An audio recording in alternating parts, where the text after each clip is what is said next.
How's it going, guys? So, welcome to the very first episode of what I would like to call MMA Raw. It is essentially a weekly reality check to some of our favorite fighters. And on this episode, we're going to talk about Gilbert Melendez, Valentina Shevchenko, and Nick Newell. Here we go.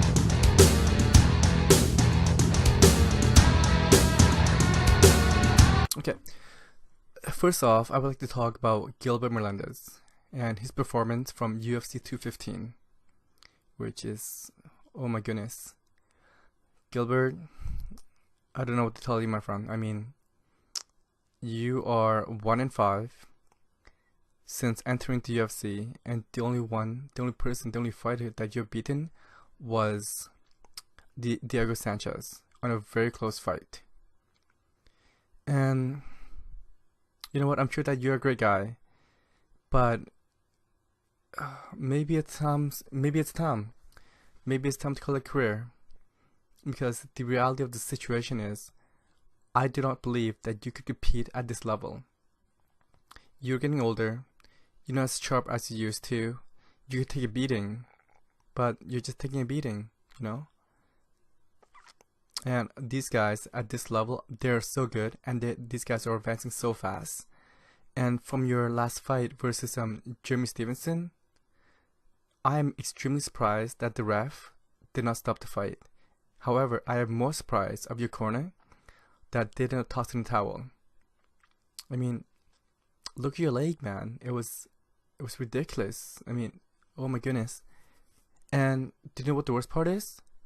That was a flyweight fight, and he's ranked number 8. If that what a number 8 flyweight contender could do to you, could you just imagine the top 5, what they would do to you? They would destroy you. You know? I like you, you're a good guy. I've been following your career since Strikeforce. But the reality of the situation is that your time has passed. And maybe it's time for you and your wife to have a sit down, and let's see what happened. I realized that I believe you have maybe 2-3 fights left on your contract. So, but you must ask yourself, is it worth it? Is your health worth it? You know, I don't know about your finance. I don't know what's happening over there, but for what I've seen, you cannot compete this level, my friend. I think it's time for you to just call it career. And that's it. That is it. Gilbert, you cannot compete with the top 10, with the elite of the UFC. I realize that you are a name and the UFC will not let you go, because if they do, Bellator will pick you up in a heartbeat. So you need to do a bit of soul searching to do. Alright, so that's my quick thought on that situation. And next we have Valentina Shevchenko. Okay, you guys, I watched that fight live, and I gave Amanda the decision. It was a split decision. I gave Amanda 1, 3, and 5. 1 and 3, I believe that she did more damage. And the 5th round, she controlled her. She took her down twice, and she got a positional control.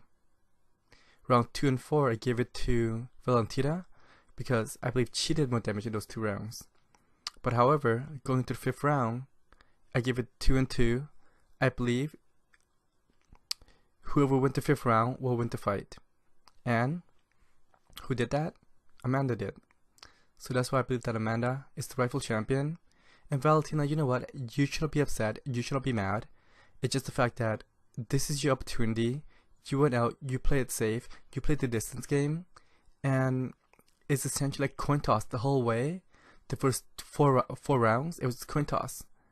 Except for the 5th. The 5th, I don't see it, like, the 5th is all Amanda. She controlled you, she took you down twice. There's no way. I don't see anyone would give that round to anyone else. To any other fighters. But however, Valentina, you know what? If you want to play the blame game, it's your fault. It is what it is. It's your fault. You went in there, you played it safe, and you try to get a decision against the champ. You know what? The mentality as the challenge is that you must beat the champ to become the champ. That was not your mentality. I don't know what it is. Like, but that's not what you were thinking. You know what? I don't even know what you were thinking. You were just gonna go in there and just try to edge it out. This is not boxing. This is so far from it. And you went out there, you tried to edge it out, and you know what happened? That's what happened. You lose. Suck it up. You're a big girl. You should have done better. I know it. You know it. Stop complaining. Yeah, it's time to move on. Amanda, good job. And to our last segment, the last person that I would like to talk about is Nick Newell. Okay, guys, if you guys don't know, Nick, I believe he's a former World Series fighting lightweight champion. And what makes his career is special, what makes him a special fighter. Okay, before I move on, he's got a 13-1 record. His only loss was to Justin Gaethje. And this is the same Justin Gaethje that messed up Michael Johnson on his UFC debut. And as right now, this is the same Justin Gaethje that is coaching the Top 26 and will be fighting Eddie Alvarez. Justin Gaethje, he's a beast. But let's get back to Nick Newell. Okay, if you guys don't know, Nick is he's a one-arm fighter. His left arm was amputated. Yeah, think about that. A fighter with one arm fighting and competing in mixed martial arts. I realized that he is 13-1. He's pretty good, but at the end of the day, he's got one arm and he hasn't competed since 2015. And the reason why I chose to retire in the first place was due to injury. You know what, Nick? The fighter right now in 2017, they are far better than the fighter that you used to compete against at 2015. I realized that you open up your gym's doing well, and you got that itch. You just want to compete. But come on, man. Come on. And you know what? The worst part is that he's signed.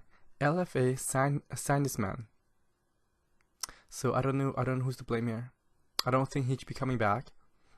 And okay, let me ask this to your opponent.